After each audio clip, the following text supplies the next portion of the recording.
Olá pessoal, mais uma vez juntos, agora para nós compartilharmos a resposta da terceira pergunta. Mas ainda tem um pedacinho ainda da segunda pergunta que eu vejo que é muito importante.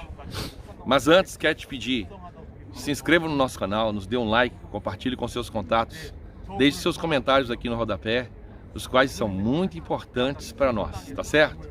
Bom, nós estamos aqui no Monte das Oliveiras, compartilhando um sentimento da Palavra de Deus.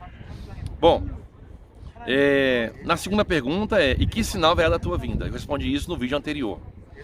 Mas existe um sinal muito importante, está lá em Mateus 24, versículo 36 e 37. O versículo 36 fala: mas a respeito daquele dia ninguém sabe, nem o filho, senão somente o pai, e nem os anjos sabem. Claro que isso é o ano, né? Eu falei sobre o dia e a hora em outros versículos, em outros vídeos. Mas o ano ninguém sabe quando o Senhor vai vir. E o motivo que o Senhor não dá para a gente saber é para a gente ficar o quê? Apercebidos, né? Ficarmos aguardando a vinda do Senhor com grande expectativa. Esse é o motivo que o Senhor não fala. A gente tem que estar a todo tempo preparado. Mas no versículo 37, ele vai falar claramente que assim como foi nos dias de Noé, será a vinda do Filho do Homem. Portanto, comiam, bebiam, casavam e se davam em casamento, até o dia que Noé entrou na arca e não o perceberam. Bom, aqui nós temos algo muito interessante. Se você for olhar os dias de Noé, ou se você for ler Lucas lá para ver os dias de Ló, que a Bíblia compara com a vinda de Cristo, você vai encontrar algo muito similar com os nossos dias, né? Por exemplo, nos dias de Noé, as pessoas casavam, se davam em casamento, né? Comiam, bebiam, né? E isso que é citado são coisas lícitas. Observe que tinha muitas coisas ilícitas acontecendo naquela época, como depravação moral, como violência, né? As pessoas não queriam saber de Deus. Mas aqui o Espírito Santo, propositalmente, ele cita coisas lícitas. E por que ele cita coisas lícitas? É porque quando Cristo vier, até os cristãos, muitos, vão estar muito centrados só em coisas lícitas. Tem gente muito preocupada só em casar. Tem gente muito preocupada só em comer, no beber, no vestir, em coisas terrenas. Eles estão centrados nessas coisas. Eles estão vivendo em prol dessas coisas. Mas eles não estão preocupados com a vinda de Cristo. Esse é um ponto muito interessante. Não estão nem aí para a vinda do Senhor. E aí nós aprendemos o seguinte: o fato deles não estarem apercebidos é porque o coração deles não está centrado no Senhor. A Bíblia diz assim: onde está o teu tesouro? Aí está também o teu coração. Onde está o teu tesouro? Onde está o teu coração? Isso é muito importante, né? Então veja bem, um fato interessante aqui: não é pecado comer, beber, casar ou se dar em casamento. E trabalho também, isso não é pecado. Mas aqui a pergunta é: quando que é pecado? Quando isso se torna um empecilho, quando isso se torna algo que vai esfriar, algo que vai diminuir, algo que vai atrapalhar a sua comunhão com Deus. Por exemplo, trabalhar. Tem pecado, pastor? Não. Mas se você só pensa no trabalho e não desfruta de comunhão com Deus, então o trabalho, que é uma coisa lícita, vai fazer com que você seja tão focado nele que esqueça da vinda do Senhor. Claro, você pode trabalhar até o dia todo se você quiser, mas interiormente você precisa desfrutar de uma comunhão com o Senhor. Enquanto você está trabalhando, você pode estar no seu espírito desfrutando de uma comunhão com o Senhor. Então a questão aqui é: não trabalhe, não é isso. A questão é o que é o centro da sua vida. Percebe? Comiam, bebiam, casavam e se davam em casamento, até o dia que Noé entrou na arca e eles não perceberam. Por que eles não perceberam? Porque eles estavam focados nessa questão. Eles não perceberam porque o centro da vida deles era comer, beber, casar, trabalhar. Eram coisas lícitas. Percebe? Não é errado as coisas lícitas, mas se elas diminuem, se elas atrapalham, se elas se interpõem no seu relacionamento com Deus, ela se torna um pecado.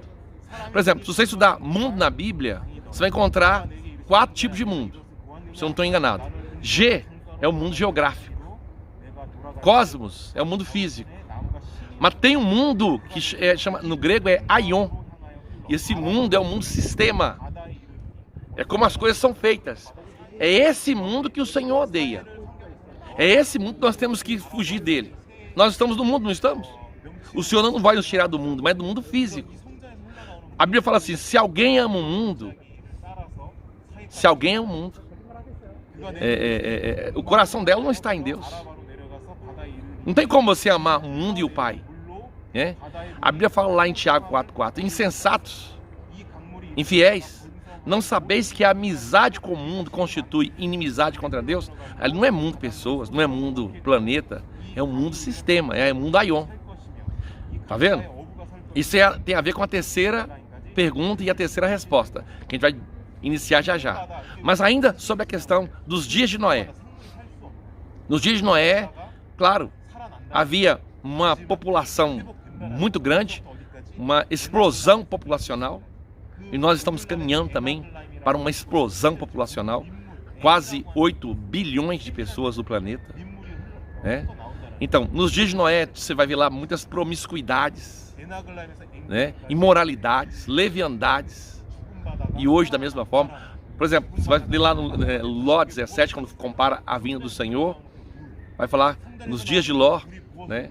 Sodomia, né? Isso tem se tornado algo tão comum, tão normal, né?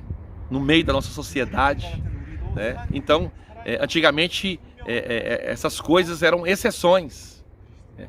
Se a pessoa pratica ou cultiva esse tipo de pecado, isso era exceção. Mas hoje, no nosso tempo, isso é regra, é a maioria. E a exceção se tornou a regra e vice-versa. Então, assim como foi nos dias de Noé, será a vinda do Filho do Homem. Eu diria que nós hoje estamos vivendo os dias de Noé, muito parecido com os dias de Noé, né?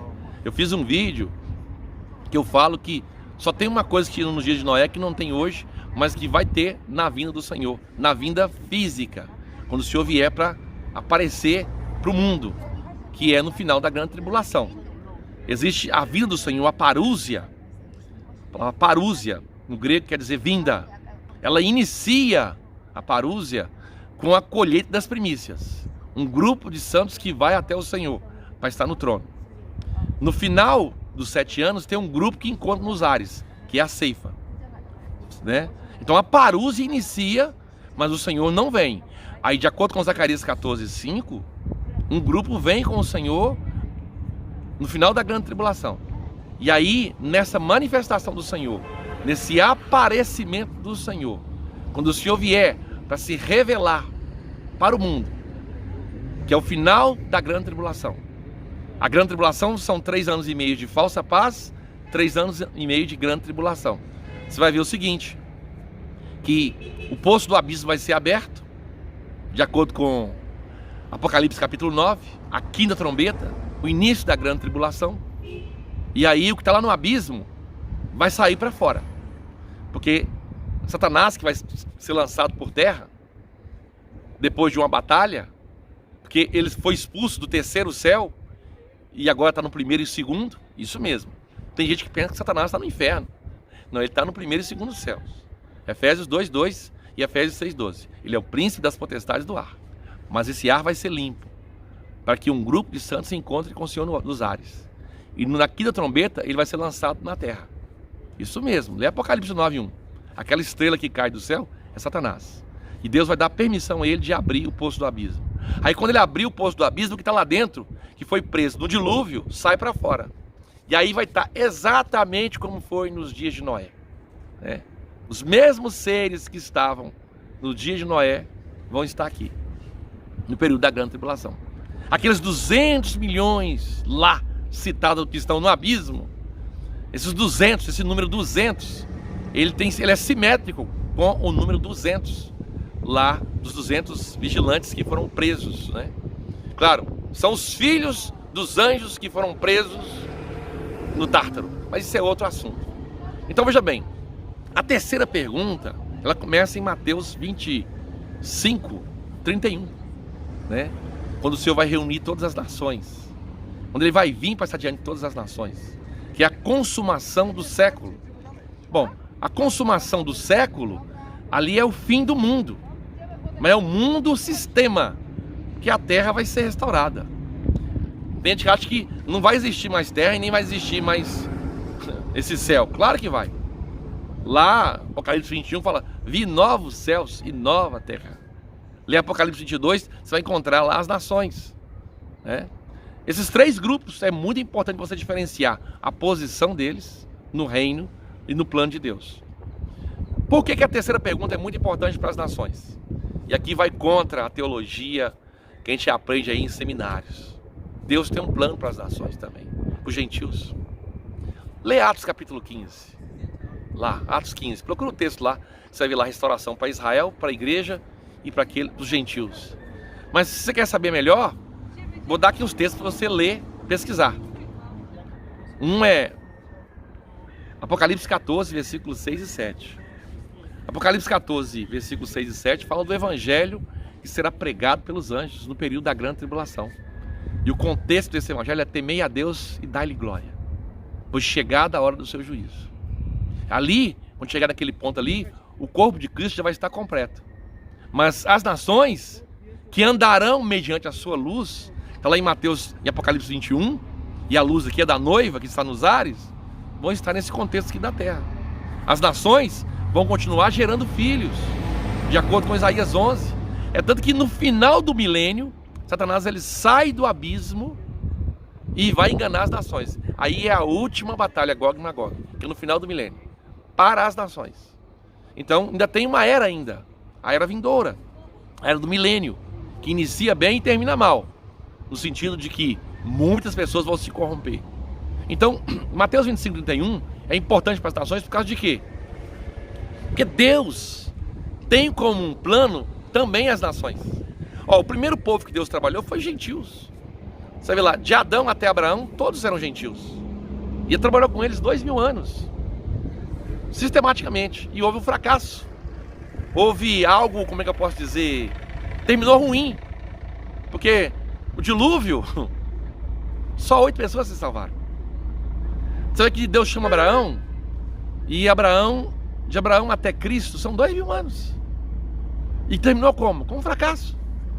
Israel rejeitou o povo de Deus. Ou melhor, Israel rejeitou o Filho de Deus. Houve rejeição nacional. Claro, o endurecimento veio em parte. Por isso que Romanos fala em parte. Que uma parte, a igreja no seu contexto, ela é feita, iniciou com os judeus. Ok. Mas a maior parte da nação rejeitou o Messias. O crucificou. Então, foi uma desolação. Você vai ver que, mesmo entre a igreja, olha, 500 irmãos viram o Senhor ressuscitado. Agora pergunta quantos irmãos estavam lá no Pentecoste? 120. Cadê os outros 380? Onde eles estavam? Por que eles não estavam orando também? Não é uma boa pergunta? Pois é, a igreja começou bem, vamos dizer assim, Atos 2. E como é que está a igreja hoje? Irmãos, nossa condição é deplorável. Poucos irmãos têm preocupação em guardar Mateus capítulo 5, 6 e 7.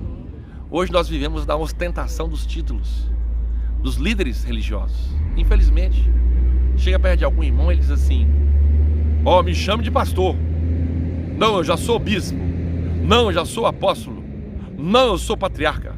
Não, eu sou rei patriarca. Irmão, vivemos na era dos títulos. Irmãos, são dons. Se você tem um dom de mestre, você é mestre. Você tem um dom de mestre. E é um mestre muito relativo, porque o mestre absoluto é o Senhor. Pastor absoluto é o Senhor. Claro, Efésios 4:11. O Senhor levantou uns para apóstolos, outros para profetas, outros para doutores, mestres. Mas isso é dom.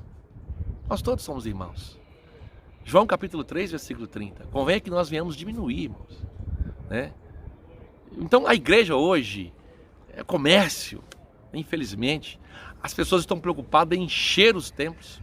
Infelizmente, não são todos, é claro, mas a maioria, em arrecadar dinheiro, né? As indulgências voltaram, né? Pessoas dando oferta para conseguir benefícios, e isso sendo explorado cada vez mais. Então, assim como os primeiros 2000 anos com os gentios terminou com fracasso, Israel terminou com fracasso, a igreja da mesma forma. Claro, existe um remanescente? Existe. Aqueles que amam o Senhor? Existe. Timóteo, capítulo 4, Paulo vai dizer que o Senhor irá dar o galardão, a coroa, para todos aqueles que amam a sua vinda. Você ama a vinda do Senhor? Sabe o que significa amar a vinda do Senhor? É querer que o Senhor volte logo. É dizer, Senhor, pode vir porque eu estou preparado. Deixa eu encerrar esse vídeo aqui, dizendo assim, você pensou na vinda do Senhor esse ano? Tipo assim, será hoje o dia? Estou aqui em Jerusalém. Será que eu vou terminar esse vídeo? Será que o Senhor vai me interromper? E que Ele interrompa os meus planos e cumpra o dele? Ou você está planejando para daqui 10, 20 anos, sem consultar o Senhor? Não que seja errado planejar, não precisamos planejar. Mas você tem a questão da vontade e do propósito do Senhor em primeiro plano? Seu coração suspira por isso? Será que nós temos o espírito do arrebatamento? Assim como Enoque, que andava na terra, mas tinha o coração no céu. Pois você vai ver que as nações, meu amado irmão, Deus tem um plano para as nações. Tanto que você tem Apocalipse 14:6, você tem lá Isaías 25 e Isaías 19. Tem dois textos lá que são muito importantes. Vai mostrar que o Senhor vai tirar a coberta, vai tirar as escamas dos olhos das nações. Se eu não estou enganado, no capítulo 19 vai falar que o Egito todinho vai se converter. O Egito todo, a Síria. E vai tirar a coberta que está sobre as nações. E quando tirar, eles vão ver, saber que o Senhor é o Senhor. Quando você lê Apocalipse, capítulo 7, versículo 9, até o versículo do 1 ao 8 refere-se a Israel. Mas o versículo 9, lá diz, olhei, eis grande multidão, vinda de todas as nações, povos, línguas e tribos. E eu perguntei, quem são estes? São estes os que vieram da grande tribulação. Povos, nações e línguas. Olha, a igreja é a nação eleita, no singular. O povo de Israel é uma nação que não é contada contra as outras nações. Então aqui são pessoas de todas as nações. Deus tem o coração de Deus é muito grande. O amor de Deus é muito grande. Nós não podemos limitar o amor de Deus. Então, claro, eu vou sistematizar ainda depois dos vídeos, para quem quiser estudar de maneira mais sistemática, daria muitos vídeos, essas 3 respostas. Mas por hora eu queria encerrar aqui e dizer a você, é um prazer estar com você e compartilhar os sentimentos da palavra de Deus para abençoar a sua vida. Deus abençoe e até o próximo vídeo.